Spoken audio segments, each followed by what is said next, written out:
Hello everyone, welcome back to the lecture series on general psychology. I am Dr. Olivia Kakati Sharma. I am a psychologist and researcher who's also UGC NET qualified, and I have completed my PhD in psychology from the University of Delhi and my Masters in Clinical Psychology from Christ University, Bangalore. Okay. So today we will take our journey on general psychology further, and we'll talk about sensation, attention and perception. Okay. So the agenda for today is we will talk about sensation and sense modalities. Then we'll go on to attention and the various theories of attention. We will further dive deeper into perception and processing. And finally, we'll talk about perceptual organization and illusions and your social cultural influences on perception. Okay. So let us begin our journey by understanding why this subject is very important in psychology. Okay. So in psychology, understanding attention and perception is crucial as they determine how we select, organize and interpret sensory information to make sense of the world. Okay. So any stimuli which is coming to us, how we interpret them, how we organize them, or how we sense them, or we attend to them, all these are the domains of your sensation, attention and perception, which helps us to make sense of the world and thereby is foundational to psychology. So these processes influence behavior, decision making, learning, as well as our emotional responses, and thereby insights into these processes help us understand phenomena like selective focus, illusions, and perceptual differences across individuals and cultures. Okay. So this sort of knowledge is foundational for applications in therapy, education, design, as well as safety. So understanding of attention and perception helps us in diagnosing as well as treating neurological and psychological disorders as well, such as ADHD, autism spectrum disorder, and visual or auditory agnosia. Okay. So this understanding the realm of sensation, perception and attention is very, very important to the study of psychology. So now let us try to first understand what is sensation. So from the term sensation itself, we can understand that it is derived from the senses. Okay. So sensation refers to the process by which our sense organs or our sensory organs detect and respond to external stimuli. So the process by which our sense organs detect as well as respond to external stimuli from the environment is what we call sensation. Okay.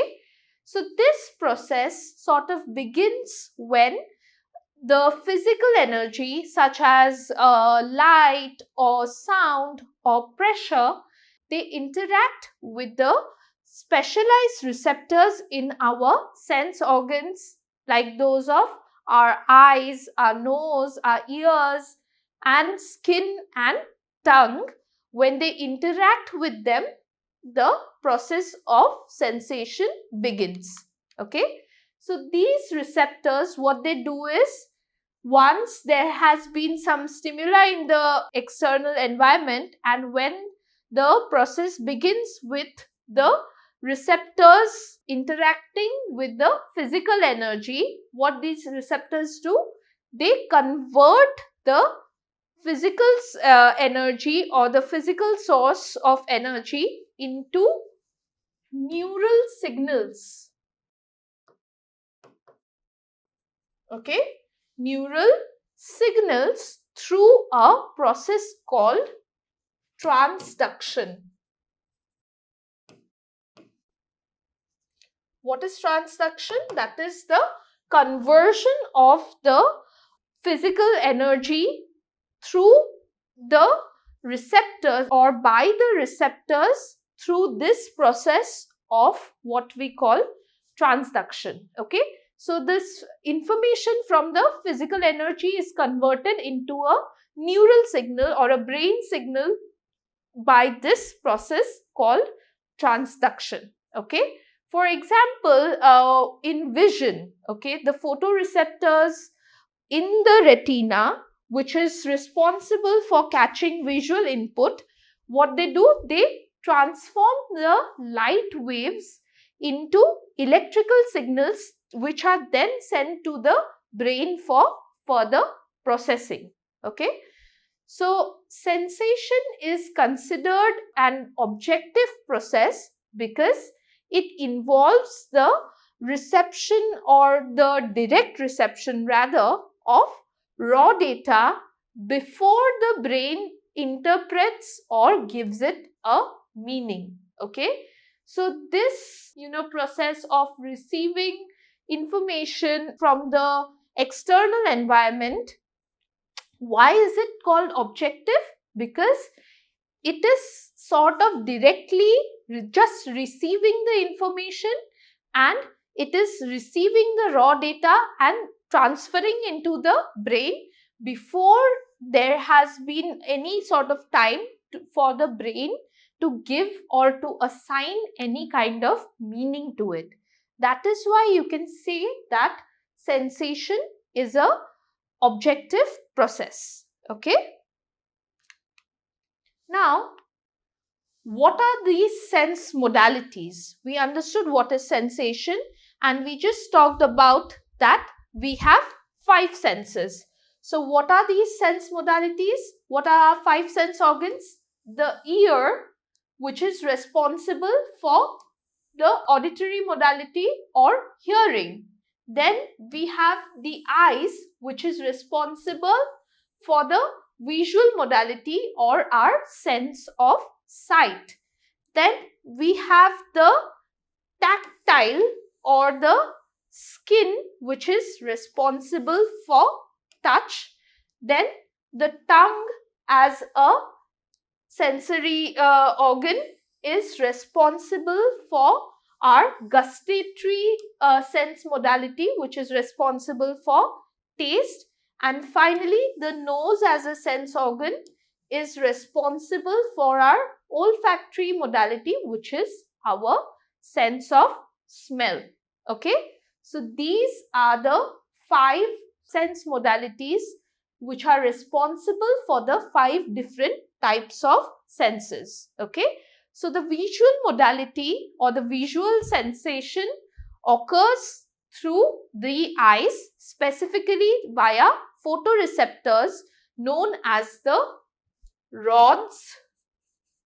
Okay, the rods as well as the cones in our retina are responsible for visual sensation. Okay, so these rods are sensitive to light and help in vision under low illumination. When there is less light, these are the ones which are at play.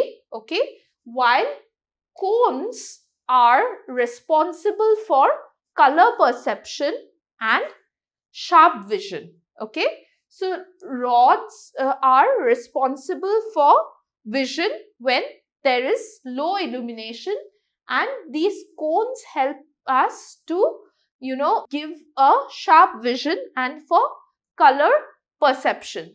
Okay, then coming to the auditory or the hearing modality, So what happens when the auditory system detects sounds through some vibrations? What are these vibrations? These are the sound waves that travel through the air and are captured by our outer ear.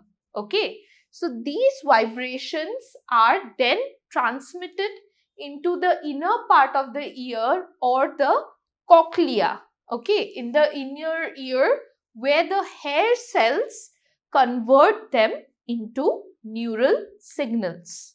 Okay, then next up we have the touch or the tactile sense modality, where sensation arises through the mechanoreceptors.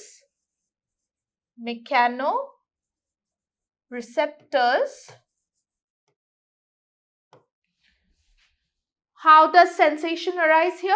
Through mechanoreceptors which are located in the skin. Okay, our skin has a lot of mechanoreceptors, which are receptors which respond to any sort of physical contact.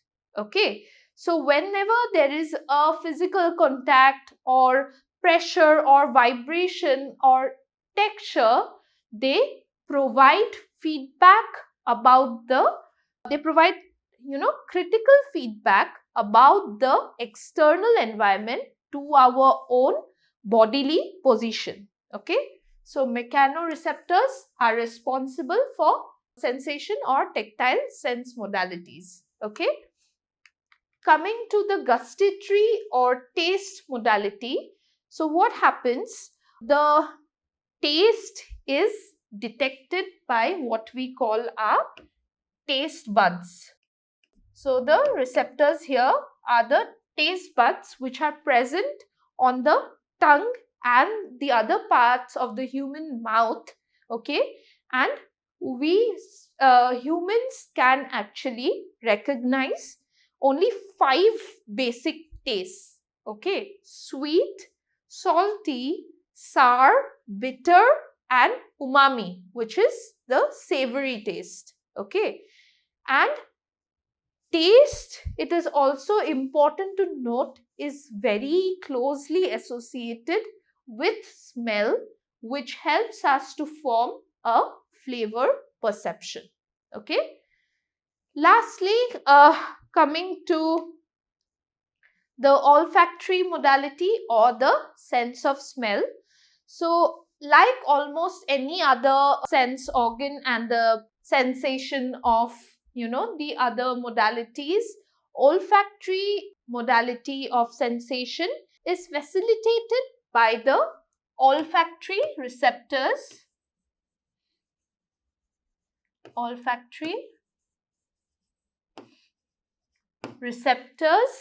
in the nasal cavity area, which respond to the airborne molecules. Okay, the airborne chemical molecules are detected by the olfactory receptors in the nasal cavity of the nose. Okay, so it is uniquely linked to the areas of the brain which are responsible for memory and emotion. Okay, so these receptors are linked to the brain areas which are responsible for emotions as well as memory, which sort of explains why certain it happens when you smell a particular kind of perfume, you are reminded of a person, or you are reminded of very vivid memories and emotional responses. Why is it that? Because the olfactory receptors are linked to the areas in the brain which are responsible for emotions and memories. Okay.